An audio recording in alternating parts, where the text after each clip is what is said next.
안녕하세요. 얼랜도 킴입니다. 오늘은 주간과 월간 시황에 대해서 한번 말씀드리도록 하겠습니다. 자, 먼저 시장 한번 보겠습니다. 지금 S&P 500 같은 경우는 한 주 동안 2.23%, 한 달 동안은 7.57%, YTG 기준으로해서 1월 1일부터입니다. 그래서 지금까지 모습 한 분기 동안 한 7.01% 하락했다.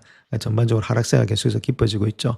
그다음 다우 같은 경우도 한 주 동안 0.99, 한 달 동안은 7.82, YTG 기준에서는 6.07로서 좀 하락세가 깊어지고 있고, 자, 나스닥 100이 좀 많이 하락을 했죠. 한 주 동안에 3.35, 그다음 한 달 동안 거의 비슷합니다. 7.36, YTG 기준에서는 8.42%를 하락하고 있다. 이렇게 보면 되겠고, 자, 스모켈 같은 경우에 있어서도 요번에 한 주 동안 좀 플러스, 그 다음에 한 달 동안은 마이너스 6.13, 그다음 YTG 기준에서는 조금은 상승 중에 있다. 이렇게 보시면 되겠죠. 그나마 스몰캡만 조금은 상승 중에 있다. 이렇게 말씀을 드립니다. 자, 한 주 동안 맵을 보시게 되면 그렇게 좋지 못했던 모습이 있는 것이 테크놀로지 분야에 있다. 이제 기술주가 좋지 못했죠. 그 중에서도 구글하고 메타 같은 경우는 수가 들어왔으니까 좋지가 못했고, 그 다음에 또 봐야 될 것이 소프트웨어 종목 있죠. 그 인프라를 까는 거라든지 어플리케이션 까는 것들 환매가 되지 않고 있기 때문에 아직까지 환매에 따른 부담감이 되고 있다. 좋지가 못했죠. 자, 그 다음 또 많이 빠졌던 것이 마이크론 테크놀로지라든지, 그 다음 또 샌디스크, 그 다음 그와 더불어서 지금 이제 웨스턴 디지털 이런 것들이 좋지 못했다. 그 이유는 구글에서 또 다른 지금 이제 메모리 칩을 이런 것들을 하겠다. 자, 그래서 전반적으로 좀 같이 동반 하락되는 모양이 있었고, 자, 거기다가 반도체 장비라든지, 그 다음에 반도체 이런 것들도 좋지 못했죠. 즉, 텍사스 인스트루먼트라든지 AMD 말고는 그렇게 좋은 모양은 보이지 못했다. 전반적으로 다 안 좋았는데 애플 이런 것들만 좋았다. 이건 좀 경기 소비재라기보다는 아무래도 지금 이제 필수 소비재 역할을 갖고 있기 때문에 여기하고 비슷하죠. 컨슈머 디펜스하고. 그래서 이런 것들이 좀 오른 반면에 기술주 중심으로 하락을 했다. 이렇게 말씀드릴 수 있겠고, 뭐 통신주라든지, 그 다음 유틸리티 이런 것들이 있죠.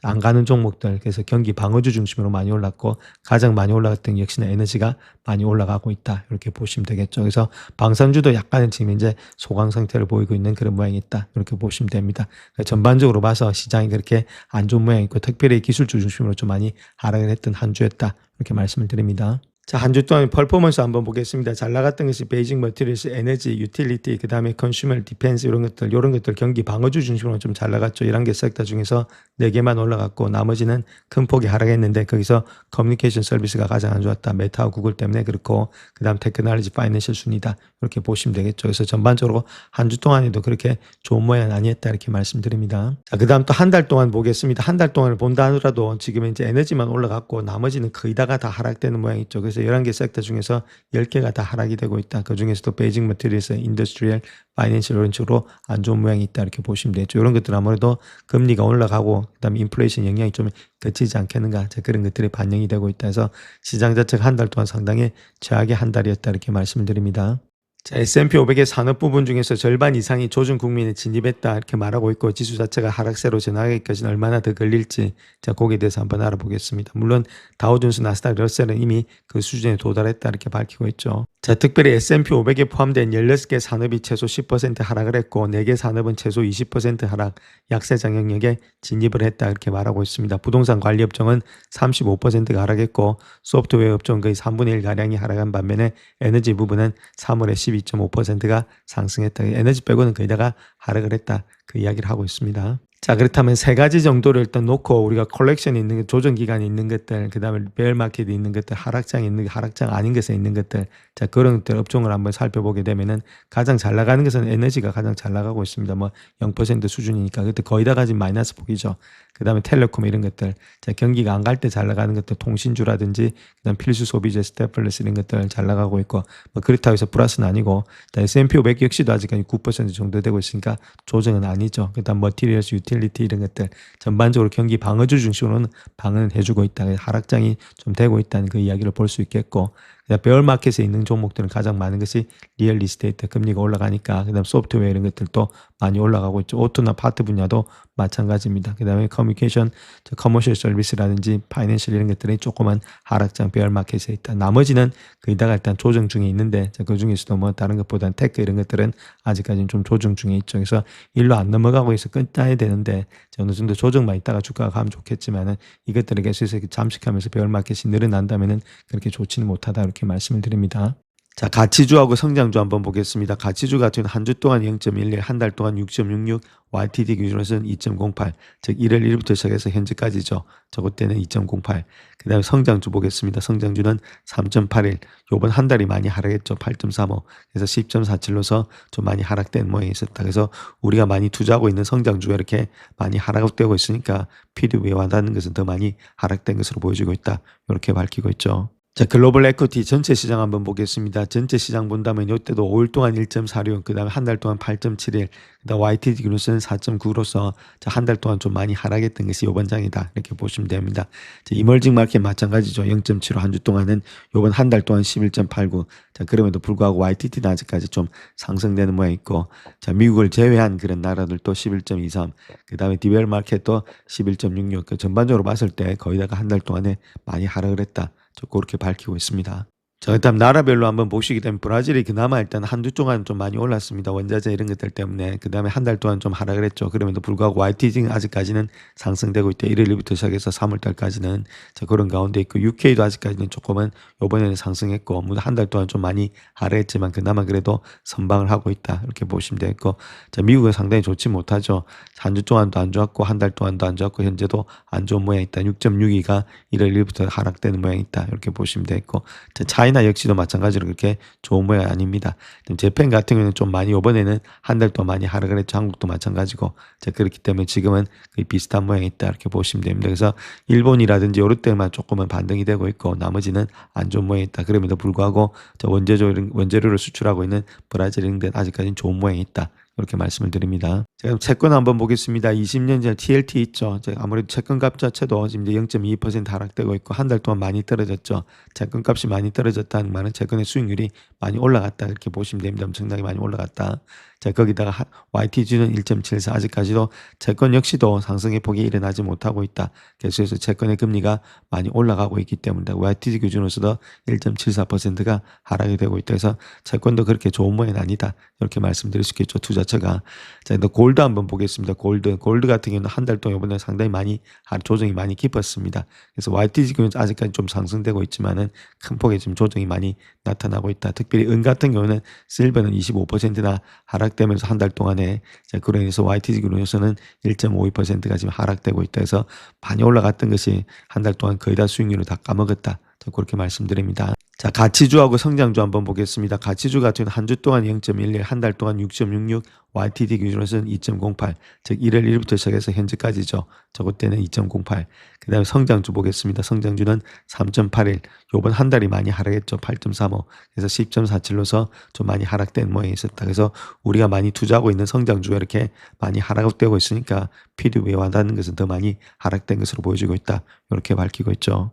자, 월가 입장에서는 4월에 새로운 위험 요인이 부산하면서 추가 하락의 가능성이 있다 이렇게 보고 있는데, 자, 거기에 대해서 한번 살펴보겠습니다. 자, 처음에는 트럼프가 양국의 적대행위 종식 가능성에 대해서 생산적인 대화를 나눴다 그렇게 밝힌 후에 시장이 한 주를 갖다가 처음에는 강세로 시작했죠.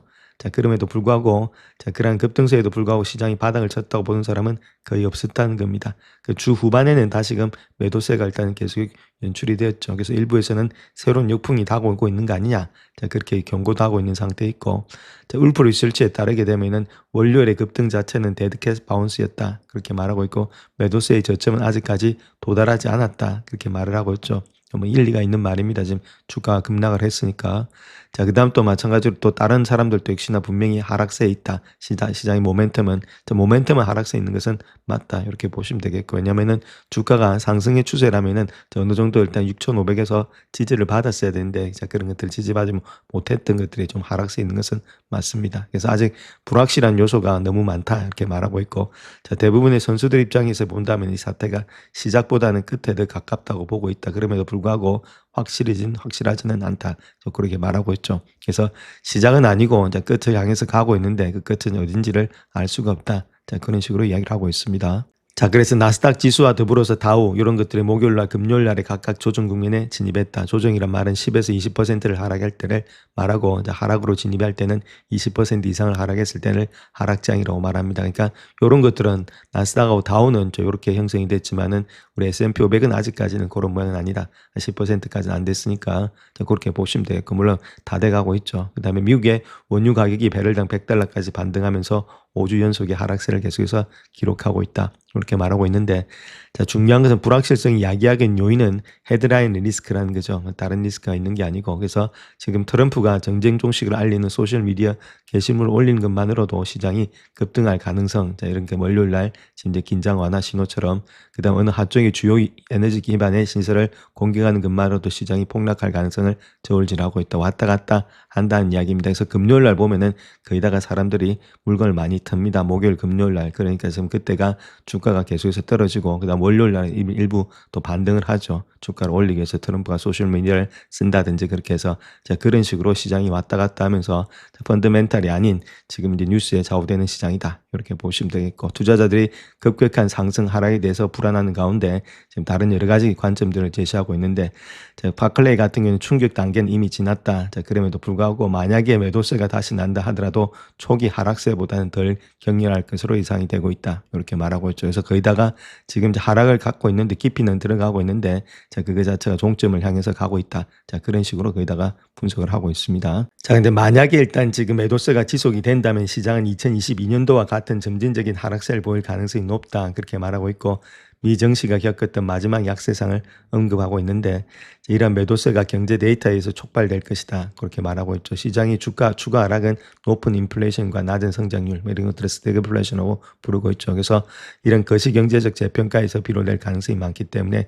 급격한 하락기보다는 완만하고 점진적인 하락을 초래하는 경향이 있다. 그렇게 이야기를 하고 있습니다. 그래서 전쟁 발발 이후에 모든 데이터들이 거의다가 지금 관련 데이터가 4월부터 나오기 시작한다는 거죠. 전쟁 발발 이후에 경제 데이터는, 자, 그런 가운데 있기 때문에 지금 나오는 거는 전쟁과 무관한 겁니다. 그래서 전쟁의 영향은 이미 일부 조사에서 나타나고 있다. 그렇게 말하고 있고, S&P의 글로벌 미국 구매자 관리지수 PMI 이런 것들이 예를 들어서 물가 상승과 생산의 증가세 둔화 이런 것들이 드러나고 있다. 그래서 3월의 소비자 물가지수 보고서가 소비자 심리 조사가 유가 충격이 미국 경제에 미친 영향을 보여주면서 첫 번째 단서가 될 것으로 보여지고 있다. 이렇게 말하죠. 그래서 4월 10일 날에 CPI가 그만큼 중요하다는 겁니다. 그렇게 나왔을 때는 이제 유가로 반응하기 때문에 그때가 상당히 좀 쇼크가 있지 않겠나. 그렇게 보여지고 있고, 특히 지금 이제 4월 21일 발표 예정인 3월에 소매 판매 보고서 이런 것들도 혼란스러운 상황에서 소비자의 행동들을 파악할 수가 있다. 소비자들이 즉시 지출을 줄일까? 자, 거기에 대해서 좀 의문이고, 저축을 조금 덜 함으로써 이 위기를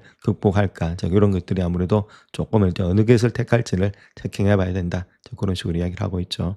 자, 웰스파고는 보고서에서 미국 경제가 과거보다는 유가 충격에 더 잘 대처할 수 있는 위치에 있기 때문에 우려가 실제 데이터로 나타나지 않을 수도 있다. 그렇게 말을 하고 있고, UBS는 미국이 화석연료의 순수출구라는 점과 가계 예산에서 에너지 지출 비중에 역사적으로 낮다는 점, 그리고 트럼프의 크고 아름다운 법안으로 인해서 세금 환급액의 증가 이런 것들의 역풍에 대한 몇 가지 요인으로 꼽고 있다. 그렇게 말하고 있죠. 충분히 감당 가능하다. 그래서 미국 경제가 이론적으로 배럴당 $200까지는 유가 상승의 충격을 흡수할 수 있다. 그렇게 말하고 있는데, 요거는 뭐 어디까지 약간은 뭐 가능은 하겠지만 중요한 건 금리입니다. 금리.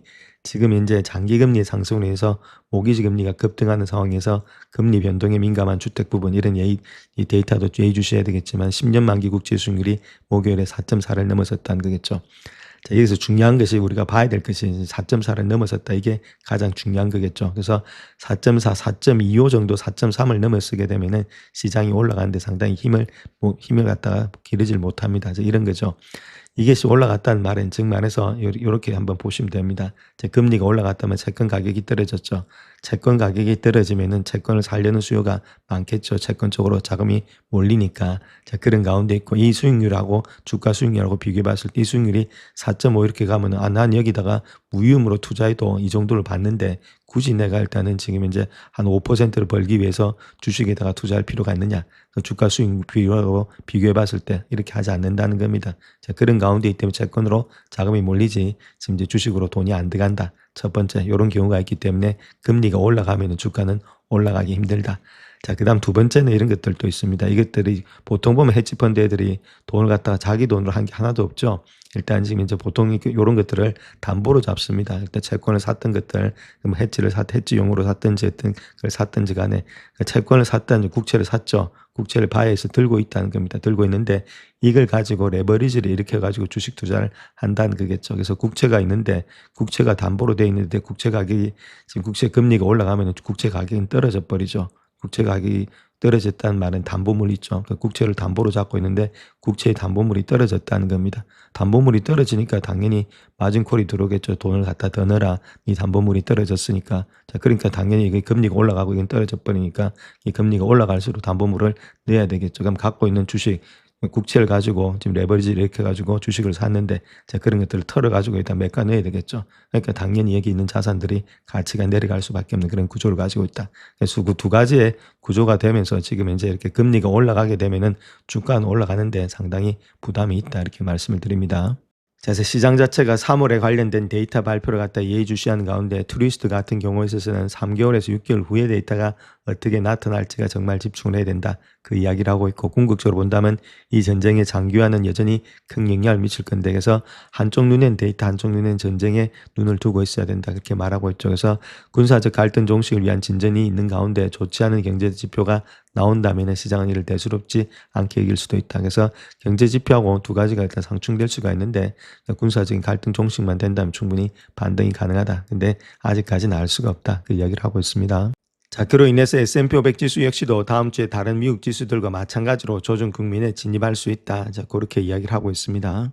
자, 그래서 S&P 500 지수가 사상 최고치에서 불과 9% 하락한 수준이다. 이렇게 말하고 있고 조정은 최근 고점 대비 10%에서 20% 미만의 하락으로 정의된다. 아까 말씀을 드렸고 자, 기술적 분석이 또한 우려되는 상황이 있는데 S&P 500 지수가 최근에 200일 이평선에서 아래로 하락했다. 이것이 추가 하락의 가능성을 시사하고 있다. 그렇게 말하고 있죠. 그래서 또 빅지수 역시도 200일 이평선 위에 있을 때는 17인 반면에 아래 있을 때는 평균 26을 기록하고 있다. 그래서 빅스라든지 이런 것들 200일 이평선 밑에 있기 때문에 좀 테크니컬로 봐서도 좀 주가 하락에 계속해서 되고 있는 것이 아니겠는가. 자, 그렇게 볼 수가 있겠습니다.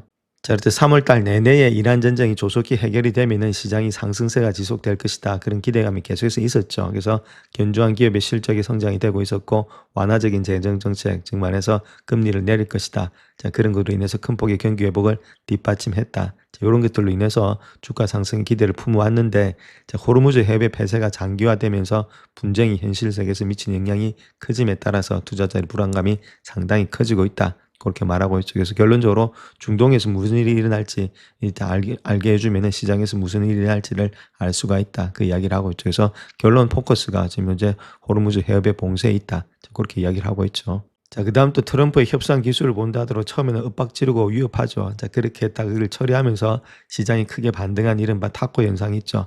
트럼프는 항상 그걸 먹고 물러선다. 자, 그런 것들이 조금씩 되는 줄 알았는데 실질적으로 되는 게 없었죠. 그 이유는 이란 정부들이 자, 트럼프를 협상을 통해서 전쟁을 종식시킬 수 있다. 그런 의사를 시사했음에도 불구하고 실질적으로는 대화 의사가 전혀 없다는 겁니다. 지금 이 키는 이란을 갖고 있는데 자, 그러니까 장기화가 될 예상이 되지 않겠는가. 장기화될 것으로 자, 그런 것들 있고 자, 그 다음에 또 그런 것들이 트럼프하고 말이 안 통하니까 트럼프 입장에서는 국방부가 또 1만 명의 병력을 추가 파병을 할 예정이 있다. 그래서 싸움에서 내가 섬이라도 가져오겠다. 자, 이렇게 강대강으로 가고 있으니까 시장 자체가 불안하면서 주가 자체가 올라가지 못하고 하락이 되고 있다. 자, 그렇게 이야기를 하고 있죠. 자, 근데 급격한 하락 위험에도 불구하고 투자자들이 안일한 태도를 좀 보이고 있다. 그래서 더 많은 전략가들의 시장에 대해서 미국 주식입니다. 비관적인 전망을 내놓고 있다. 그렇게 말하고 있고 시리그룹에서는 미국 주식에 대해서 투자 비중을 줄이고 있다. 이렇게 밝히고 있죠. 자, 이란과 이스라엘 모두의 지금 이제 동기가 반드시 조기 종식을 원하는 것은 아니기 때문이다. 저 그렇게 이야기를 하고 있습니다. 또한 다음 주에 발표될 3월에 비농업 고용 보고서 있죠. 이거는 미국 시장이 여전히 회복력을 유지하고 있는지 아니면 급격히 악화되어 있는지를 보여줄 건데 자, 만약에 고용시장이 호조로 보인다면은 성장 전망이 악화를 우려하는 투자자들에게는 안심을 해줄 수가 있다. 그렇게 말을 하고 있습니다. 그래서 금요일 날은 성금요일, 굿프라이데이죠. 그렇기 때문에 시장이 열리지가 않습니다. 그래서 다음 월요일까지 휴정하기 때문에 그 위에 반응을 볼 수 있다. 이렇게 말하고 있고 자, 특별히 팩셋에 따르면 3월에는 5만 7천 개의 일자리가 증가된다는 거겠죠. 그래서 전월에 9만 2천 개의 일자리 감소를 크게 웃돌 것으로 예상이 되고 있고 실업률 한 4.4를 유지할 것으로 보여지고 있다. 일자리 증가는 좋은데 실업률은 계속해서 뭐 4.4 정도를 유지하지 않겠는가. 고용은 그렇게 나쁘지는 않다. 자, 그렇게 우리가 볼 수가 있다는 겁니다.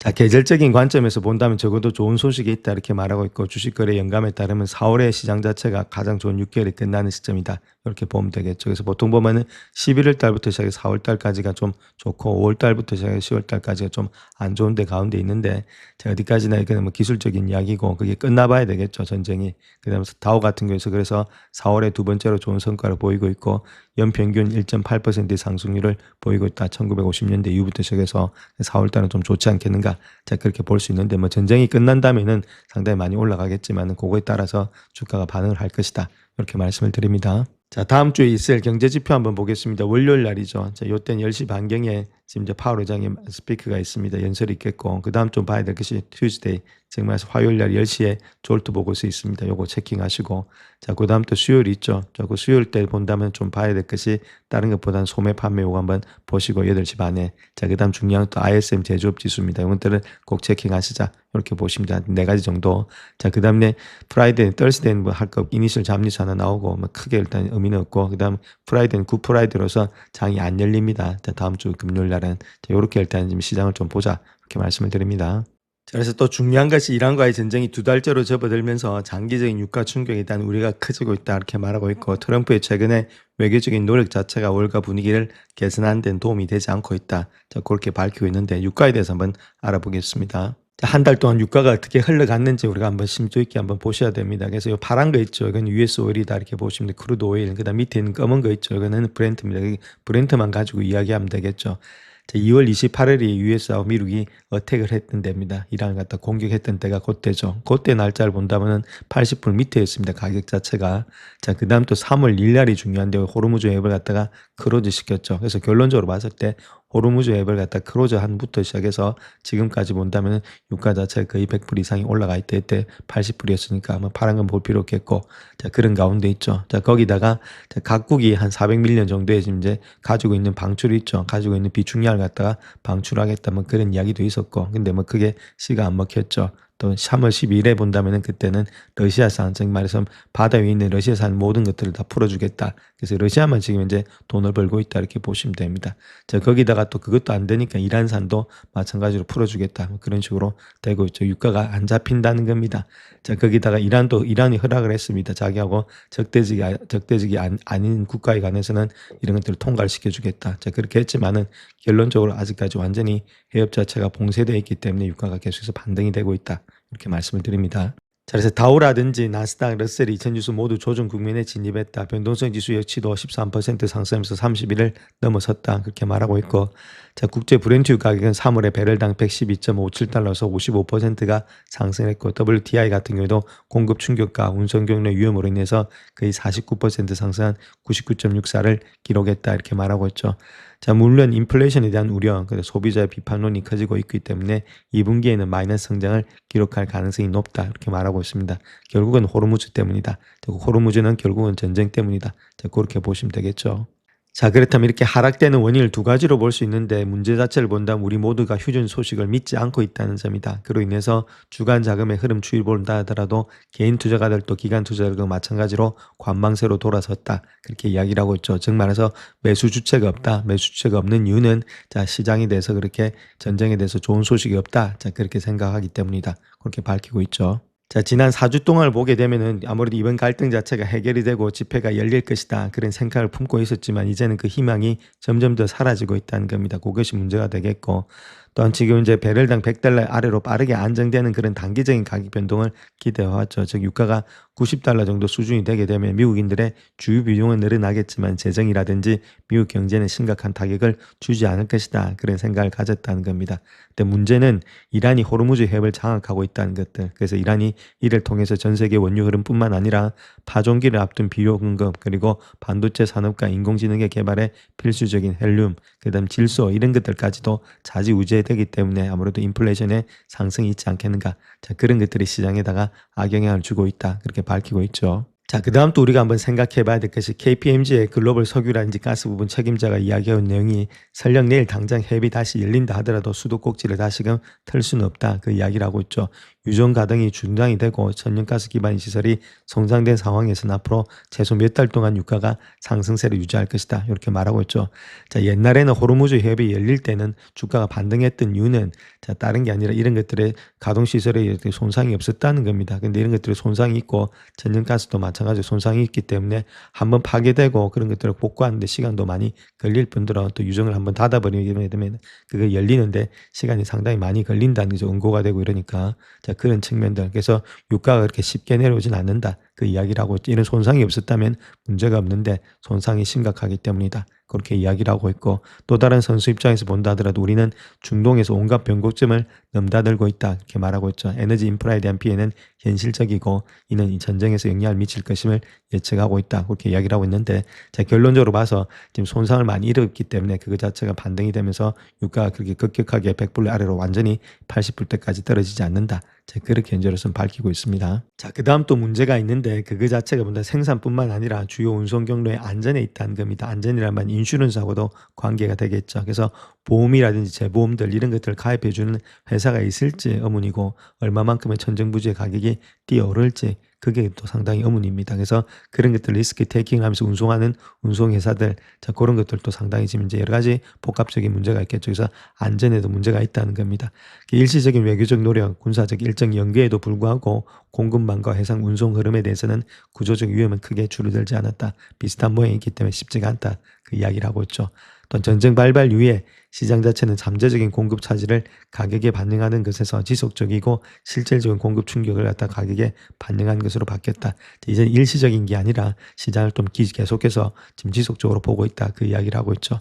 자, 그다음 또 볼 것이 인플레이션 급등에 대한 우려가 있다는 겁니다. 20조 달러 규모의 미국의 국제시장에서도 큰 타격을 주고 있다. 자, 수익률은 급등했고 중요한 건 지난주에 국제금리가 있었죠. 7년물도 있었고 10년물, 30년물 이런 것들이 다 있었는데 수요가 젖어있다는 겁니다. 안 사준다는 겁니다.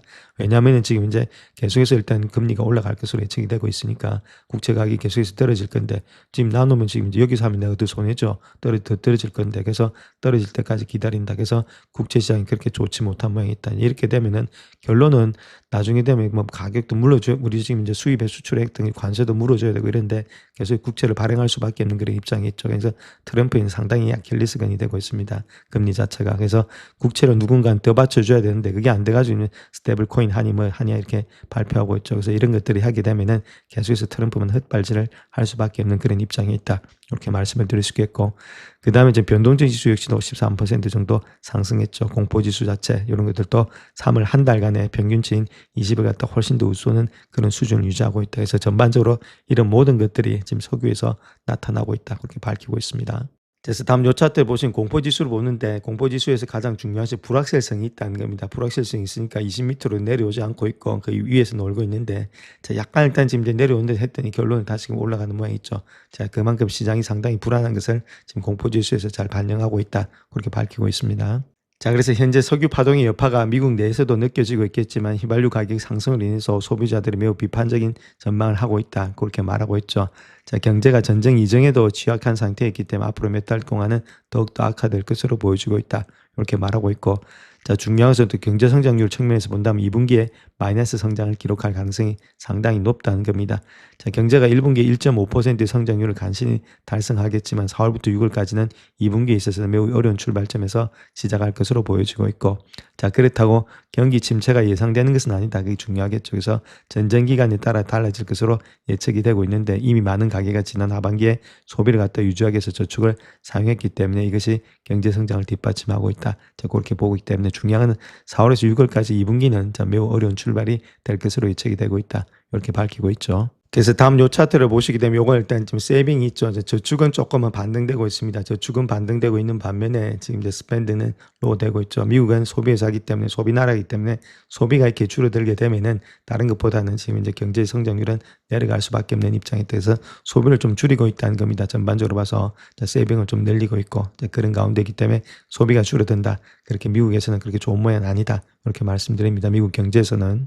그래서 소비자들 입장에서 본다면 2010년도 초에 고갈된 저축을 다시금 채운다 그렇게 말하고 있죠. 그러니까 저축을 하기 때문에 지출이 감소된다 말씀을 드렸고 자, 호르무즈 해협을 통한 석유, 가스 상품의 흐름이 재개되는 것 자체가 미국 경제에 매우 중요한데, 자, 다른 것보다는 시장은 에너지 인프라가 안전하고 해상 운송로가 완전히 가동 중이며 재발 가능성이 크게 줄었다, 이런 명확한 증거를 필요로 하는데, 이렇게 되려면 시간이 상당히 오래 걸리겠고, 중요한 건 이란 자체가 이렇게 자기 나라가 두드려 맞았기 때문에 과연 호르무즈를 갖다가 완전히 공개하면서 개방하겠느냐, 그러니까 그것도 의문스럽죠. 그래서 지금 현재 전쟁으로 인해서 더욱더 악화되는 그런 상황만 좀 보여주고 있다, 이렇게 말씀드릴 수 있겠고, 자, 만약에 또 호르무즈를 갖다가 좀 닫아버린다든지 아니면 또 통행료를 갖다가 제공하면서 자기들이 원한다든지, 자, 그렇게 했을 때는 유가는 더 많이 뛸 수밖에 없는 그런 입장에 있다, 그렇게 이야기를 하고 있죠.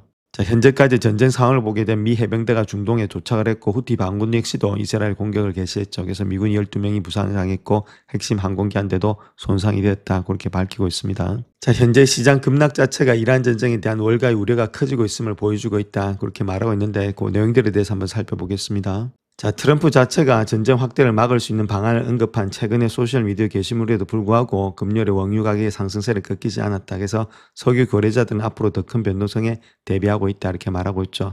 또 미 국방부가 테헤란과의 평화협상을 진행하는 동시에 해당 지역의 지상군 1만 명을 추가 파병할지 여부를 검토하고 있는데, 이러한 상반된 신호로 인해서 전 세계 투자자들은 위험을 줄이고 있다. 그래서 러시아 우크라이나 침공과 1990년도 걸프전이 세계 경제에 얼마나 오랫동안 그리고 얼마나 큰 타격을 주었는지를 재검토하고 있는 것이 투자자들이다, 자, 그렇게 이야기를 하고 있습니다. 자, 그래서 선수들 입장에서 본다면 공황의 정점은 아직까지 오지 않았다. 공황은 본질적으로 비이성적이고 시장은 이를 어떻게 가격에 반영이 될지 모른다. 약간의 패닉세는 있었는데 그 패닉색이 완전히 하락으로 뻗쳐나가는 것은 아닌데 조금은 지켜봐야 된다.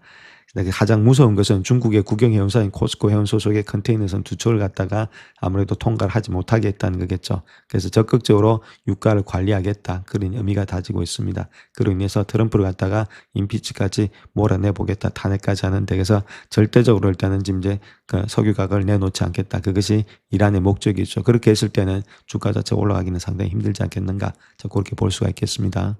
자, 그래서 이러한 상황으로 인해서 투자자들은 유조선의 운항의 위성자진, 각국이 비축한 원유, 그리고 휘발유라든지 기타 석유 제품에 대한 양의 추정치에 촉각을 곤두세우고 있는데, 자, 많은 사람들은 최근에 중동상의 원유 현물 가격이 세계라든지 미국의 금융기준 가격보다 훨씬 높은 그 가격이 거래되고 있는 현상이 곧 다른 지역에도 파급될 수 있다, 그렇게 말하고 있죠. 그래서 분쟁 악화 이전에 걸프만을 출발했던 유조선들은 대부분 항해를 마치고 화물을 갖다가 하야겠다, 다 내려놨다는 거죠. 이제부터는 시장에 유입되는 신규 공급이 제한적이기 때문에 초기 가격 급등을 완화했던 완충 효과가 빠르게 사라지고 있다. 옛날에 들어갔던 배들이 다 돌아와가지고 이제는 끝이 났고, 실질적으로 그 이전에, 그러니까 전쟁을 발발한 이후에 들어갔던 배들이 지금 못 나오고 있죠. 자, 그런 가운데 있기 때문에 이때부터는 시장이 상당히 좀 초과적인 또 수익률이 올라갈 수 있다, 유가에 관해서 그 이야기를 하고 있습니다. 그래서 계속해서 가면 갈수록 불리한 입장이 있다, 이렇게 보면 되겠습니다. 자, 그래서 이미 월가에서는 이제 인플레이션에 대한 기대치를 높이고 있고 금리 인하에 대한 베팅이 없다, 그렇게 이야기를 하고 있죠. 한 번 정도는 있을 줄 알았는데, 그다음 AAA가 집계한 미국의 평균의 휘발유 가격은 개럴 단위 4달러를 유지하고 있다, 그렇게 말하고 있죠. 또한 여러 가지 3월 달에 미국인의 경제 전망이 전월보다 악화되는 영향을 미치고 있다, 설문조사에서 나오고 있고, 자, 특별히 에너지 가격의 상승으로 인해서 저소득층에 불균형적인 큰打擊을 주고 있고 다른 분야에서 소비 위축을 시키고 있는 경향이 있다, 이렇게 말하고 있죠. 자, 최근 몇 주 동안에 고소득 소비자들의 심리가 더욱더 급격하게 악화되고 있다. 자, 마찬가지 주가가 떨어지니까 살 의욕도 없겠죠. 그래서 언제든지 현재는 조정 국민에 진입했거나 조정 국민에 근접한 시장에서 막대한 부를 축적해 왔는데, 자, 현재 모습엔 그런 것들이 없으니까 자, 아무래도 자기들도 움츠러 들고 있다. 전반적으로 시장 자체가 소비가 좀 안 좋아지고 있다, 그 이야기를 하고 있습니다. 자, 다음은 국채 경매에 대해서 한번 말씀드리겠습니다. 이란 전쟁에 대한 불안감이 고조되는 가운데 미국 국채 경매는 3년 만에 가장 부진한 성적을 나타내고 있다, 그렇게 말하고 있죠. 이란 분쟁 기간 동안 위험을 감수하는 것에 대해서 지금 너무 멀리 나가서도 안 되고 너무 가까이 들어가서도 안 된다, 그렇게 이야기를 하고 있는데 그 내용에 대해서 한번 살펴보겠습니다. 그래서 30조 달러 규모의 미국의 국제시장에서 경매 수요는 상당히 부진하고 있고 10년 만기 국채 수익률은 4.4%, 2년 만기 국채 수익률은 3.9를 기록하고 있다, 이렇게 말을 하고 있죠. 아무래도 금리가 높다는 이야기입니다. 금리를 높게 줄어서라도 경매 입찰이 돼야 되는데 그럼에도 불구하고 입찰이 잘 안 되고 있다, 이렇게 보면 되겠죠.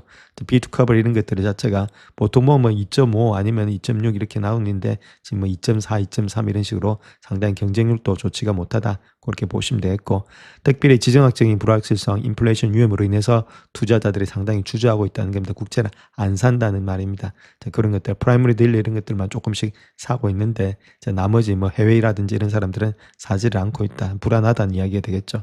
특별히 미국의 세수의 5달러 중에 1달러를 부채 상황에 사용을 해야 된다. 이렇게 말하고 있습니다. 그만큼 이것이 필요해서 국채를 누군가를 계속 사주면서 그걸 가지고 이자를 지불해야 되는데 자, 그렇지 못하는 것이 현재 모습이다. 불안하다. 그 이야기를 나타내고 있다. 이렇게 말씀드립니다.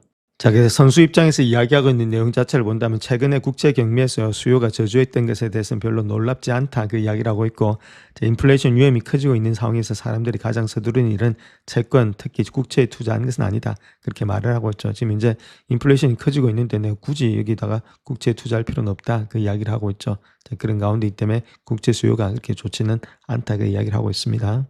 자, 그래서 여기서 우려되는 점 중에 하나는 인플레이션을 억제하기 위해서 금리를 인상해야 될 수도 있다. 이런 점이 되고 있죠. 이때까지 한 번도 인상에 대해 이야기를 안 했는데 이제는 인상에 대해서 이야기를 하고 있다는 겁니다. 물론 2016년도에 한 차례 더 금리를 인할 가능성이 있겠지만은 인상의 가능성도 약간 싹트고 있다는 것들. 또 채권의 매도세는 10년 만기 국채 수익률에 영향을 미치면서 4.4까지 기록을 했다는 것들 상당히 안 좋죠. 2년물 역시도 3.9까지 올라왔다는 것들 이런 것들이 좋지 못하고 있는데 자, 그래서 결론적으로 봤을 때 뱅크 오브 아메리카의 금리 전략팀 입장에서 본다면 3월에 매도세에 득표 나서지 못하고 있다. 투자자들이 그렇게 말하고 있고 그 증거로 본다면은 최근에 국제시장에서 3년 반 만에 최악의 수준으로서 국채의 경제 실적이 상당히 좋지 못하다. 그렇게 말하고 있죠. 선뜻으로 지금 사질 못하고 있다. 그 이야기를 하고 있습니다. 자, 다음 요 차트 하나 보시게 되면 뱅크 오브 아메리카 차트다 이렇게 말씀드릴 수 있겠고 요건 옥션 테일즈라고 되어 있죠. 옥션 테일즈라는 말은 실제적으로 낙찰된 가격과 예상가의 가격과의 차이를 나타내는 것을 말하고 있는데 경매에서는 2012년도 10월 이후부터 상당히 일단 높게 형성이 되고 있죠. 낙찰된 가격과 예상가격의 차이가 상당히 많다는 것 자체는 아무래도 내 가격을 이 정도로 예측했는데 실질적으로 본다면 이만큼 올라가서 거래가 됐다는 겁니다. 그만큼 금리를 많이 주고 지금 이제 낙찰이 되고 있다. 금리를 많이 준다는 말은 아무래도 그 채권의 가격이 낮게 형성이 되고 있기 때문에 채권의 가치가 안 좋죠. 그만큼 경매에 따른 그런 것들의 수요는 많지가 않다 이렇게 보시면 됩니다. 높게 일단 가격을 주고도 이렇게 거래가 되고 있기 때문에 자, 그런 가운데 있기 때문에 경매 수요가 이렇게 좋지는 못하다 이렇게 말씀드립니다. 자, 그래서 뱅가드의 채권 담당자 입장에서 본다면 투자자들 안전을 기하기 위해서 보유량을 줄이고 있다. 그래서 상황이 명확해지기를 기다리고 있다 이렇게 말하고 있죠. 투자자들이 불안정한 시장, 특히 시장학적 갈등으로 인해서 불확실성에 직면했을 때 자연스럽게 추가 수익률을 요구한다 이렇게 말하고 있습니다. 이자를 더 내놔라 그 이야기를 하고 있죠. 그래서 공황 상황이 아니라 신중한 반응을 나타내고 있다 이렇게 말을 하고 있습니다. 그래서 이런 가운데 있다면 금리는 계속해서 올라갈 수밖에 없다 그 이야기를 하고 있고 자, 특별히 지금 이제 금요일에 발표된 자료에 따르면 중동 지역의 무력의 충돌로 인해서 소비자들이 경제 전망에 대해서 비관심이 커지고 있다. 그래서 월가의 신용 조건, 차입 비용 또한 악화가 되고 있다. 그렇게 말하고 있죠. 자, 차입 비용이 악화가 되고 있다는 말은 금리를 더 내놔라 그 이야기를 계속해서 하고 있다는 겁니다. 자, 매일 새로운 우려 상황들이 불거지면서 투자자들이 두더지 잡기 게임처럼 위험에 대해 적절한 보관장을 계속해서 찾고 있고 분쟁 발발 이후에 채권의 수익률이 급등한 점을 지적하고 있다 이렇게 말하고 있죠. 자, 리스크가 너무 많으니까 그에 따른 보상이 필요하다. 그래서 금리를 더 내놔라. 자, 그렇게 현재로서는 보이고 있다 이렇게 말하고 있습니다. 자, 그래서 이 상황 자체가 얼마나 지속될지는 알 수가 없고 길어질수록 시장은 재정 적자와 증가와 더불어서 소비자 심리 위축과 같은 요인들을 가격에 반영해야 할 것이다. 그렇게 말하고 있죠. 그래서 10년 만기 국채 수익률이 더 높게 재조정되고 회사채가 한동안 볼 수 없었던 수준의 소득을 제공하고 있는 만큼의 채권 투자는 여전히 매력적이다. 그렇게 말하고 있죠. 그럼에도 너무 멀리 나가서도 안 되고 아직까지 너무 가까이 들어서도 안 된다. 이렇게 밝히고 있죠. 조금은 시일을 두고 지금 이제 지켜볼 때다. 그렇게 이야기를 하고 있습니다. 자, 뱅크 오브 아메리카는 시장 변동성이 지속되고 있는 가운데 5개 기술주를 일단 매수해라 이렇게 권고하고 있는데 이제 그 내용에 대해서 한번 살펴보겠습니다. 자, 일단 그 회사들 한번 볼 것 같은 마이크로소프트, 메타, 그다음에 애플, 픽페이 홀딩스, 그다음에 페이오니어 글로벌 이런 것들 한번 매수해야 되지 않나 그렇게 이야기를 하고 있는데 자, 그 내용에 대해서 한번 살펴보겠습니다. 자, 마소 같은 경우에 있어서는 윈도우와 엑스박스 제조사인 마소에 있어서 다른 것보다는 모든 역량을 발휘하고 있다 그렇게 말하고 있고 자, 마이크로소프트를 애플리케이션과 인프라 모두에서 인공지능의 핵심 수혜자로 보고 있다 이렇게 말하고 있죠. 특별히 마이크로소프트의 에즈 클라우드의 인프라 플랫폼에 대해서 수요가 여전히 지금 견고하다. 자, 그렇게 말을 하고 있고, 특별히 애저 클라우드 인프라 플랫폼, 클라우드 기반의 오피스 365 생산성의 제품군, 그리고 증가하는 AI 솔루션과 서비스의 지속적인 도입에 힘입어서 향후 3년간의 꾸준한 두 자리 숫자의 중반대 성장률을 달성할 수 있는 좋은 위치에 있다. 그렇게 말을 하고 있죠. 그래서 주가를 주당 $500 목표로 하면서 주가가 더 오를 여지가 있다. 그렇게 말을 하고 있습니다. 많이 하락했죠. 그래서 해당 주가가 지난 6개월 동안 30% 하락했지만 현재 수준에서는 여전히 매력적인 투자 대상이다. 그렇게 밝히고 있습니다. 그래서 매수 관점이 있다. 이렇게 밝히고 있습니다. 자, 다음 메타 한번 보겠습니다. 주가 상승의 가장 큰 촉매전 여전히 아보카도 출시다. 그렇게 말하고 있고, 출시 지에는 실망스럽지만 AI 기반의 소비자의 서비스 중에서 아보카도에 반드시 의존하지 않는 여러 서비스가 개발 중인데 올해 출시될 가능성이 있다. 그렇게 말을 하고 있고, 여기에는 AI 비디오 제작 도구, 그다음 에이전트 캠 검색이라든지 구독 서비스들이 포함이 되고 있다. 그렇게 밝히고 있죠. 그래서 메타도 상당히 좀 많이 떨어지고 있지만은 좀 유망하다. 그렇게 이야기를 하고 있습니다. 자, 다음 애플 한번 보겠습니다. 애플은 매수 등급을 갖다가 다음과 같은 요인에 기반한다. 첫째는 차세대 AI 기능의 군응을 위한 여러 가지의 최신 하드웨어라든지 이런 것들의 수요에 힘입어서 2015년도, 2010년도에 아이폰의 업그레이드 사이클의 강세를 보일 것으로 예상한다는 점. 두 번째는 서비스 매출의 성장세가 더욱더 가속화될 것으로 예상되고 있다는 점. 세 번째는 자체 개발한 실리콘의 사용 증가로 인해서 마진이 높아질 것으로 예상하고 있고, 자, 지속적인 자본 수익률이 기대되고 있다. 그래서 기관 투자가들의 투자 비중을 높일 수 있는 AI 기능이 기대가 되고 있다. 그러니까 법적 문제와 관련해서 위험이 관리 가능한 수준일 것으로 예상되고 있다. 요 6가지가 상승 가능해 있다. 그 이야기를 하고 있습니다. 자, 그에 반해서 마소를 또 다르게 평가하는 것도 있죠. 주가가 10년 만에 가장 과매도한 상태인데 이 거대 기술 기업의 인공지능 분야에서 완전히 밀리고 있다는 분석도 나오고 있다. 이렇게 말하고 있죠. 그래서 AI 접근 방식에 대한 새로운 질문에 직면하면서 매도세가 가속화되고 있다. 자, 그런 식으로 분석을 하고 있습니다. 자, 그래서 마이크로소프트의 주가 자체가 6개월 연속의 하락세를 보이면서 31% 이상 떨어졌는데 이는 2009년 이후에 가장 긴 하락세가 되고 있다. 이렇게 말하고 있고, 자, 마이크로소프트가 자사의 코파일럿 비서가 엔트로픽의 기술을 활용하면서 인공지능 분야에서 주도권을 잃어가고 있다. 그렇게 이야기를 하고 있죠. 또한 지금 마이크로소프트가 코파일럿을 통해서 수익을 창출할 수 있을지에 대한 의문도 제기되고 있고, AI 기술의 발전을 위해서 오피스 제품군의 사용자 수가 많이 줄어들면서 압박을 받고 있다. 이런 것들 때문에 주가 자체가 바로 올라가기는 쉽지가 않다. 그 이야기를 하고 있습니다. 자, 그래서 차트상에서 한번 보겠습니다. 이게 RSI 좀 밑에 있는 것이 RSI인데 RSI 거의 30 밑에 있죠. 그런 가운데 이렇게 과매도에 있는 상태에 있음에도 불구하고 주가 자체가 반등하지 못한다는 겁니다. 그래서 요런 거 있죠. 이렇게 주가가 과매도돼 있었죠. 과매도돼 있었는데 약간의 반등은 있지만 결국은 다시금 내려오는 그런 가운데 있다는 겁니다. 그래서 요거 자체가 과매도가 있다 해서 반드시 주가가 반등한다는 그런 보장은 없다. 그 이야기를 하고 있죠. 그래서 펀더멘탈에 따르면은 지금 이제 코파일럿하고 지금 이런 것들이 좀 부진하기 때문에 좀 쉽지는 않을 것으로 보여지고 있다. 그렇게 분석을 하고 있습니다. 자, 그렇다면 가장 중요한 것이 마이크로소프트의 주가 부진이 원인이 어디 있느냐. 자, 그것이 문제인데 인공지능 분야에서 주도권을 잃어가고 있다는 겁니다. 즉 말해서 마이크로소프트 인공지능 비서인 코파일럿의 가장 뛰어난 부분이 엔트로픽의 기술을 활용하고 있다는 점이다. 그렇게 말하고 있죠. 즉 여유를 갖다 닭장 안으로 들여보내는 것과 마찬가지다. 그렇게 이야기를 하고 있고, 자, 워드와 엑셀과 같은 제품을 포함하는 애플의 오피스 제품군이 인공지능과 사용자 수의 압박으로 인해서 위협을 받고 있다. 즉 기업들이 더 적은 인원으로도 운영이 가능해진다면은 사용자 수를 기준으로 요금을 부과하고 있는 기존의 소프트웨어 모델이 위협을 압박을 받는다. 자, 요것 때문에 지금 주가들이 많이 하락되면서 환매요청이 일어나고 그렇게 되고 있는 거죠. 자, 거기서 가장 크게 굵직하게 다가오는 것이 마소 아니겠느냐. 자, 그 이야기를 하고 있죠. 그래서 지금 현재 아무래도 투자자들이 코파일럿 서비스를 통해서 수익을 창출하고 인공지능 투자를 수익으로 전환할 수 있는 능력에 대해서 의구심을 갖고 있음을 보여주고 있다. 자, 그렇게 이야기를 하고 있습니다.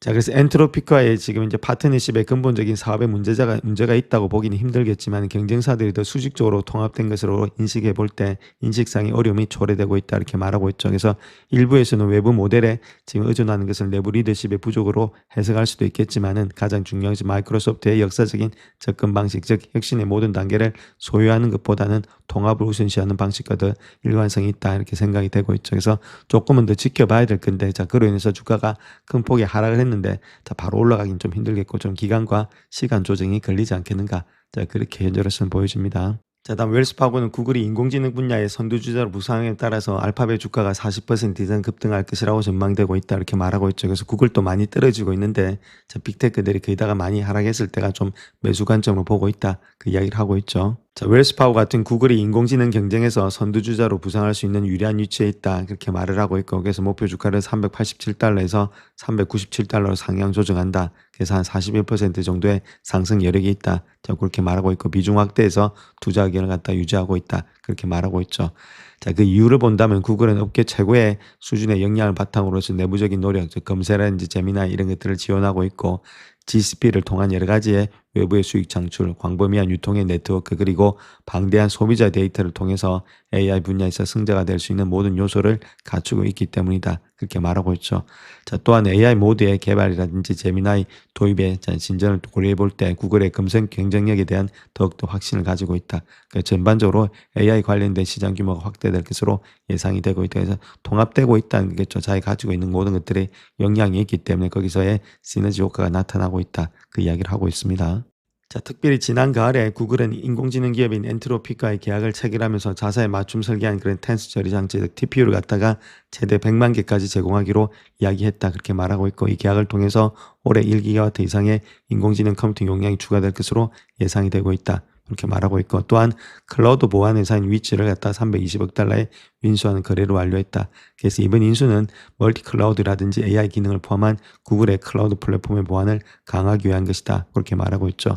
그래서 구글이 컴퓨터 역량의 우위를 활용해서 새로운 수익원을 개발하고 있다. 이렇게 말하고 있고, GCP와 더불어서 운영의 인텔리전스 매출이 2010년도에 각각 4에서 6%가 증가될 것으로 보여지고 있다. 그래서 다른 것보다는 해당 사업 부분의 매출이 2017년도에 7%, 14%가 증가될 것으로 예측이 되고 있다. 즉 그렇게 이야기를 하고 있습니다. 자, 또한 구글 자체가 브로드컴이 TPU를 갖다 엔트로픽에 판매하로 인해서 2017년도, 2017년도에 각각 25억 달러, 75억 달러의 높은 마진 한 85%의 구글 클라우드의 추가 수익이 발생할 것으로 예상이 되고 있다. 그 TPU당에 2,500달러 정도의 IP 라이센스를 비용을 고려한 수치다. 이렇게 밝히고 있죠. 이런 데서 추가 수익이 나타날 수 있다. 이렇게 이야기를 하고 있고, 자, 그런 가운데 60명이 지금 이제 레이팅을 주고 있는데 53명이 지금 이제 매수를 주고 있고 7명이 홀드다. 그래서 평균 가격은 한 360불이 되고 있다. 자, 그렇게 밝히고 있습니다. 자, 다음 메타에 관한 이야기인데, 메타의 주가가 하락세를 이어가고 있고 이러한 압력은 당분간은 누그러지지 않을 것으로 보여지고 있다. 이렇게 말하고 있는데, 자, 투자들은 최근에 불리한 법적인 판결이 광범위한 추가의 제재 얘기를 열어줄 수 있다. 자, 그런 것들 우려가 되고 있죠. 그래서 이런 것들이 많이 빠지고 있는데, 자, 그 이유에 대해서 한번 살펴보겠습니다. 그래서 메타의 지금 주가 자체를 본다면 추가 하락이 되고 있죠. 금요일 날에. 그래서 최근에 소셜미디어 규제 결정에 대한 투자자들 우려가 반영이 됐다. 이렇게 말하고 있고, 투자자들은 판결로 인해서 2차적인 영향에 대해서 우려하면서 제품의 디자인과 아동의 안전을 겨냥한 추가 소송을 두려워하고 있다. 그렇게 말하고 있습니다. 그래서 8월 최고치 대비해서 한 33% 이상이 하락했고, AI 인프라 경쟁과 관련된 어려움에도 직면이 되고 있다. 그렇게 이야기를 하고 있죠. 자, 그래서 인공지능 관련해 지금 우려로 인해서 이미 압박을 받고 있던 메타 플랫폼의 주가가 이제 새로운 규제 불확실성에 대해서 직면하면서 좀 흔들리고 있다. 이렇게 말하고 있고, 이러한 소음이 메타 주가에 압력을 가하거나 적어도 단기적으로는 주가 상승을 억제할 수 있다. 단기적입니다만 장기적으로는 아니겠고, 그래서 이런 것들을 요럴 때는 아무래도 좀 매수 관점인데, 지금 현재 뭐 섣불하게 들어가기보다는 아무래도 단기적으로는 조금 더 하락세가 있을 수 있다. 그 이야기를 하고 있죠. 자, 그래서 모닝스타에 따르게 되면은 이번 벌금이 있죠. 4억 달러 미만의 벌금, 메타와 같은 규모의 회사에서는 전혀 중요하지 않은 그런 금액이다. 그런데 이번 재판으로 해서 다른 주나 해외에서 추가 소송이 제기된 2차적 파급 효과, 요것 때문에 문제가 되고 있다. 자, 그렇게 말하고 있고, 자, 그래서 법률안지 규제 위험에 대한 급격한 재평가를 반영하고 있다. 이번에 급락 자체가 그걸 이야기하고 있죠. 그래서 다시 말해서 향후 회사의 잠재적인 법적 책임에 대한 시각이 변화함에 따라서 기업의 가치 수준이 낮아질 수밖에 없다. 그렇기 때문에 지금 이제 이렇게 하락이 급격하게 나왔을 때는 좀 더 하락세가 진행될 수 있다. 그 이야기를 하고 있습니다. 그래서 투자자들 입장에서 본다면 이제 법원이라든지 규제 당국이 메타의 제품 설계라든지 알고리즘, 그다음에 아동의 안전 관행을 대상으로 조치를 취할 수 있는 더 명확한 길을 보게 되었다. 자, 이런 것들이 좀 문제가 되고 있고, 자, 그럼에도 불구하고 뭐 광범위한 돈들이 많죠. 세계 최고의 변호사, 그다음 사실 무한대에 가까운 자금을 보유하고 있기 때문에 어떻게 될지는 모른다. 저렇게 말하고 있습니다. 그럼에도 불구하고 2차, 3차 이렇게 소송이 들어올 때는 좀 위험해질 수 있다. 그렇게 말을 하고 있죠. 자, 그런 가운데 있고, 또 다른 것은 알파벳과의 경쟁에 있어서 어려움이 겪고 있다는 것들. 그래서 요즘 이제 주가가 갑자기 급락할 때는 조금은 쉬자 이렇게 보시면 되겠죠. 그 자체가 바로 반등이 되지는 않습니다. 자, 그렇기 때문에 시간이 좀 걸린다. 저렇게 보시면 되겠습니다. 자, 그다음 또 엔비디아의 주가를 볼 것 같으면 이제 S&P 500보다도 훨씬 더 저렴해졌다 이렇게 밝히고 있는데, 자, 그 내용에 대해서 한번 살펴보겠습니다.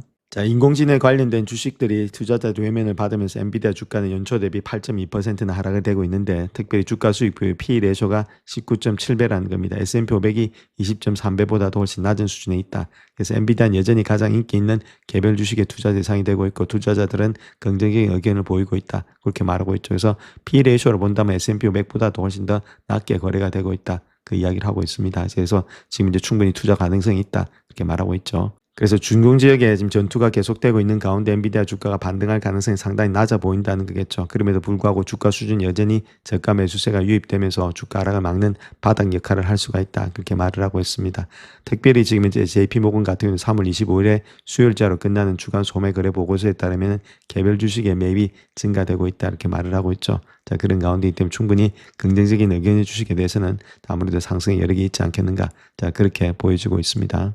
자, 엔비디아가 심각한 조정을 겪고 있고 매우 저평가되어 있다 이렇게 말을 하고 있죠. 그래서 주가가 떨어지고 있는데 좋은 주식들 떨어질 때 매도할 때는 아니라는 거겠죠. 충분히 반등 가능하니까 시장이 지금 이제 반등만 돼준다면 충분히 올라갈 수 있다 이렇게 말씀을 드립니다. 자, 그렇다면 그렇게 하락되는 이유를 본다면 3월 말 현재 시장이 오랫동안 유지해왔던 빅테크 기업에 대한 애정이 완전히 좀 뒤집히고 있고 특별히 이란과의 갈등을 통해서 S&P 500 지수가 수조 달러의 시가총액이 없어지고 있다. 이른바 M7 기업들에 대한 주가는 상당한 차익 실현의 매물로 인해서 하락이 됐다. 그래서 이게 펀더멘탈로 하락된 게 아니라 시장의 외부적인 현수에 있어서 하락된 거다. 자, 그렇게 먼저 아시면 되겠고 자, 그다음 또 반도체 수요라든지 데이터 센터의 구축이 2010년도 이후에도 완전히 주요 성장 동력이 되고 있다. 그렇게 말하고 있죠. 그래서 이란과의 문제가 해결이 된다면은 또한 해역이 개방되는 즉시 정권 교체와 관계없이 시장 전반에 3에서 5% 정도의 상승세는 예상이 되고 있기 때문에 주가가 이렇게 하락했을 때는 매수 관점을 생각해야지 좋은 주식들을 갖다가 매도 관점을 생각하기는 좀 힘들다. 제가 그 이야기를 하고 있습니다. 자, 다음 테슬라는 곧 발표될 차량 인도량의 보고서가 겉으로 보이는 것보다 훨씬 더 중요하다 그렇게 말하고 있죠. 그래서 테슬라의 자동차 사업에 대한 관심을 다소 잃어가고 있지만은 전기차를 많이 판매하는 그 자체가 일론 머스크의 미래지향적인 계획에 필요한 자금을 확보하는 데 매우 중요하다 이렇게 말을 하고 있죠. 그래서 자금 확보적인 측면에서 우리가 테슬라의 차량 인도량을 좀 봐야 된다 그 이야기를 하고 있습니다. 그래서 테슬라는 이번 1분기에 36만 5,645대의 차량을 인도할 것으로 예상되고 있는 가운데 전년 동기 대비해서 한 8% 이상이 증가된 수치다. 그렇게 말하고 있고 로보택시와 같은 미래지향적인 사업에 점점 더 큰 비중을 두고는 있지만은 사업에 여전히 테슬라의 성장이 필요한 자금이다. 그렇게 말하고 있죠. 특별히 테슬라와 스페이스X는 테라팹이라는 반도체 제조 프로젝트에 지금 협력하고 있는데 분석가들은 두 회사의 합병 가능성도 예측을 하고 있다. 그렇게 말을 하고 있죠. 그래서 이런 것들이 좀 이제 많이 증가된다면 많이 하락을 했는데 약간의 반등은 또 있지 않겠는가. 자, 그렇게 볼 수가 있겠죠. 그래서 테슬라는 지금 로보택시라든지 휴머노이드 로봇 사업에서 수익을 내지 못하고 있고 당분간 그럴 가능성도 낮기 때문에 여전히 자동차 사업이 주요 수익원이다. 그렇게 말을 하고 있습니다. 자, 특별히 차량 인도 실적 보고서를 통해서 일론 머스크가 야심차고 비용이 많이 드는 그런 목표를 달성하는데 매우 중요하다. 이렇게 말을 하고 있죠. 근데 주가는 앞으로도 투자 심리에서 크게 좌우된다. 그렇게 예상이 되고 있죠. 자동차 인도량보다는. 그래서 매도 의견을 주면서 주가 목표가는 352달러를 갖다가 제시하고 있다. 그래서 주가가 그렇게 많이 일단 여기서부터 올라가기는 좀 힘들지 않겠는가. 자, 그렇게 보고 있다는 겁니다. 자, 테슬라는 올해 최소의 200억 달러의 자본 지출을 계획하고 있다 이렇게 말하고 있고 일론 머스크의 또 다른 회사인 스페이스X 그다음 공동 개발 중인 반도체 제조 시설 테라팹과 관련된 비용은 제외된 금액이다 이렇게 말하고 있죠. 그래서 이 사업에서 장기적으로 수조 달러가 소요될 수 있다 이렇게 전망이 되고 있고 테라팹 관련 비용을 갖다 테슬라 스페이스X가 어떻게 분담할지는 아직까지 불분명하다 그렇게 말하고 있죠. 자, 특별히 테슬라의 자동차 사업 부분은 지난해 695달러의 매출을 올렸는데 자동차 판매량이 10% 감소했음에도 불구하고 회사 전체 매출의 2배가 넘는 수치가 되고 있다. 즉 에너지 서비스 사업 부분이 2015년도에 성장세를 기록하면서 120억 달러 각각 매출을 올렸다. 이런 것들이 있죠. 그래서 이런 것들을 통해서 아무리 다른 것보다는 지금은 자동차보다는 또 에너지 쪽에서 또 많은 지금 이익이 발생되지 않겠는가. 자, 그렇게 볼 수가 있겠죠. 자, 그래서 테슬라는 2025년도 말 기준으로 현금이란지 현금성 자산 이런 게 투자 자산이 440억 달러를 갖다 조금 넘는다 이렇게 밝히고 있는데 자, 프리캐시플로 자체가 2018년 이후에 처음으로 마이너스를 기록할 수 있다. 올해 그렇게 말을 하고 있죠. 자, 그런 가운데이기 때문에 이런 것들 본다면 아무래도 주가가 바로 올라가긴 좀 힘들겠고 시간이 좀 많이 걸리지 않겠는가 그렇게 말하고 있고 또한 2분기 말까지 이루어질 가능성이 있는 스페이스X의 차등 최대 규모의 기업 공개에 주목하고 있는데 자, 스페이스X는 IPO에서 테슬라 주주들에게 우선권을 부여하면서 공모 주식의 30%를 개인 투자들에게 배정하는 방식을 검토 중이다 이렇게 말하고 있죠. 그래서 결론적으로 봐서 지금 모든 것들이 잘 되고 있다 이렇게 볼 수도 있는데 중요한 거는 돈이 안 들어온다는 거죠. 지금 이제 가져가고 있는 것은 에너지 부분만 좀 발전되고 있는 뿐이지 로보택시 이런 것들은 시간이 좀 더 걸리지 않겠는. 그래서 어느 정도 밸류의 조정은 필요하다. 그래서 350불대 그 정도의 조정 후에 좀 기간과 시간을 거친 후에 다시금 반등이 되지 않을까. 자, 그렇게 현재로서는 생각을 하고 있습니다. 자, 다음 요 차트 하나 보시면 브렌트유입니다. 브렌트유의 주봉 차트입니다. 그래서 브렌트유에서 직전 고점 있죠. 가장 큰 고점 그것이 147불대입니다. 그래서 한 150불대죠. 자, 그게 일단 가장 크게 높이 형성되어 있는 거고, 그래서 만약에 150불대를 강하게 돌파된다면은 주가 자체는 조금 더 유가 자체는 더 많이 올라갈 수 있는데, 자, 여기서 일단 그만하고 내려와야 되는데, 자, 그렇게 쉽게 보이지가 않는다는 이야기가 됐죠. 그래서 트럼프의 말에 따라서 이제 왔다 갔다 하고 있다 이렇게 보시면 되겠고, 자, 그다음 크루드 오일도 마찬가지입니다. 직전 고점 자체를 본다면은 가장 많은 것이 141불대니까, 자, 147불대니까 여기도 마찬가지로 150불대가 가장 큰 마지노선이다 이렇게 보시면 되겠죠. 물론 그까지 가서는 안 되는데, 자, 일단 지금 고점은 150불대다 일단 생각해 놓고 계시고, 그다음 중요한 것 자체가 자, 이걸 갖다가 110불인지 100불대 미만으로 계속해서 내려오는지 트럼프를 계속해서 관찰해야 된다 이렇게 말씀드립니다. 자, 그 다음 또 10년물 금리가 지금 이제 주봉 차트죠. 계속해서 올라가서 옆으로 눕고 있죠. N자형으로. 그래서 상당히 지금 이제 안 좋은 모양이 있는데 가장 높은 가격이 현재 직전 고점을 본다면 그것이 5% 정도 되고 있죠. 4.9%. 그래서 그걸 뚫느냐. 자, 그것이 문제고 지금 이제 4.28 정도 되고 있는데 이게 또 상당히 4.42 정도 되고 있는데 이게 또 상당히 높은 가격에 있죠. 그래서 유가가 더불어서 지금 금리가 계속해서 올라가는지 이런 것들을 체킹하시자 이렇게 말씀드릴 수 있겠죠. 자, 30년물 역시도 계속해서 하락되는 게 아니고 상승 추세이기 때문에 이런 것들이 좋지 못한 가운데 있습니다. 만약에 이렇게 강하게 뚫어버리게 되면 상당히 안 좋은 모습이 있는 것이 현재 모습이다. 이런 것들이 시장하고 같이 돌아나가기 때문에 우리가 유가, 금리 이런 것들은 계속 체킹을 해야 된다. 이렇게 말씀드립니다. 자, 다음 S&P 500의 주봉 차트 한번 보겠습니다. 주봉 차트에 이제 스토캐스틱 있죠. 이거 자체를 본다면 상당히 많이 내려와 있습니다. 지금 이제 뭐 3이라든지 9까지 K값, D값 자체가 그 정도로 많이 한자로 숫자로 내려왔죠. 자, 그런 가운데 있기 때문에 이렇게 한자리 숫자로 내려올 때, 자, 그럴 때 보게 되면 주가 자체가 반등이 일어난다는 겁니다. 주봉에서. 자, 물론 시간은 좀 걸리겠지만은 그럼에도 불구하고 어느 정도 기다리다 보면은 주가는 또 올라갈 수가 있겠죠. 그래서 기술적으로 본다면 충분히 좀 내려오고 있고, 저번에도 말씀드렸듯이 직전 고점 라인 때 있죠. 요 라인 때에서 좀 반등이 나오지 않겠는가. 6,180, 6,150 정도 예측되고 있는데, 그래서 요런 데서 이런 것들이 있기 때문에 좀 반등의 가능성은 있지 않나 그렇게 보여주고 있습니다. 그래서 뭐 기술적인 분석이겠지만 트럼프의 말에 따라서 좀 반등이 되겠지만은 트럼프 역시도 이제 관가할 수 없을 만큼의 지금 유가라든지 금리에 부담이 있기 때문에 시장을 갖다 이렇게 완전히 망가지게는 놓지 않을 것으로 보여지고 있다. 그렇게 되면 뭐 중간 선거 포기한다. 자, 그 이하밖에는 안 되고 있죠. 그래서 월봉 차트 한번 보시게 되면 여기 보통 보면 3달 정도 이제 하락이 되고 있죠. 이게 십자, 그 다음에 여기 하락해서 3달 정도 하락이 되고 있습니다. 월봉에서 여기도 일단 3달 정도가 하락이 되고 있죠. 자, 그렇다면 요번에 일단 한 달, 2달 벌써 하락이 됐으니까 4월달 정도 되면 거의다가 바닥이 되지 않겠는가. 자, 그렇게 볼 수가 있다는 겁니다. 자, 그런 가운데 있기 때문에 우리가 지금 이제 물론 지금 이제 주가 자체가 좀 떨어지니까 조금 위험 부담이 있는데, 자, 그럼에도 불구하고 지금 다 돼가지 않나 그렇게 보여지고 있습니다. 트럼프도 이걸 갖다 계속해서 방치를 할 수는 없으니까. 그래서 이번 4월달 정도 되면 바닥이 좀 나오지 않겠나. 자, 그렇게 현재로서는 보여지고 있습니다. 자, 근데 나스닥을 보게 되면 나스닥은 좀 더 많이 꺾이고 있죠. 한 3개월 연속 지금 이제 하락이 되고 있습니다. 그러니까 4개월이라든지 이럴 때 나스닥 같은 경우는 좀 더 반등이 또 빨리 나올 수도 있다 이렇게 보시면 되고, 내려왔던 폭이 좀 많으니까. 자, 너셀 같은 것도 지금 한 달 정도밖에 안 되고 있고, 다우도 지금 한 달밖에 안 되고 있죠. 자, 그럼에도 불구하고 나스닥이 좀 하락폭이 좀 깊게 형성이 되고 있기 때문에, 그렇다면은 나스닥이 조금 더 하락폭이 있은 다음에 또 반등이 나타나지 않겠나 그렇게 보여지고 있고, 자, 주봉에서 먼슬리로 본다 하더라도 지금 이제 K값, D값 자체가 온다면 30, 39, 40까지 내려와 있으니까 이럴 때 되면 아무래도 주가 자체 또 반등을 할 수가 있습니다. 너무 지금 이제 염려하지 마시고 조금은 더 기다려 봐야 될 때가 아니겠는가. 자, 트럼프가 어떤 식으로 형성되느냐에 따라서 시장이 왔다 갔다 한다. 그 다음에 이거는 내부 변수가 아니고 펀더멘탈이 아니고 외부적인 변수에 의해서 주가가 하락되고 있기 때문에 내려온 다음에 다시 반등도 충분히 가능할 수가 있다. 이렇게 보시면 되겠죠. 단지 유가적인 문제가 있는데 유가가 계속해서 이런 식으로 많이 올라가게 되면 문제가 있겠지만은 어느 정도에서 멈춰준다면 다시금 기업의 실적이 올라가는 데는 큰 문제가 없을 것으로 보여지고 있다. 이렇게 말씀을 드립니다. 영상을 끝까지 시청해 주셔서 감사합니다. 영상이 도움이 되셨다면 구독과 좋아요 부탁드립니다. 감사합니다.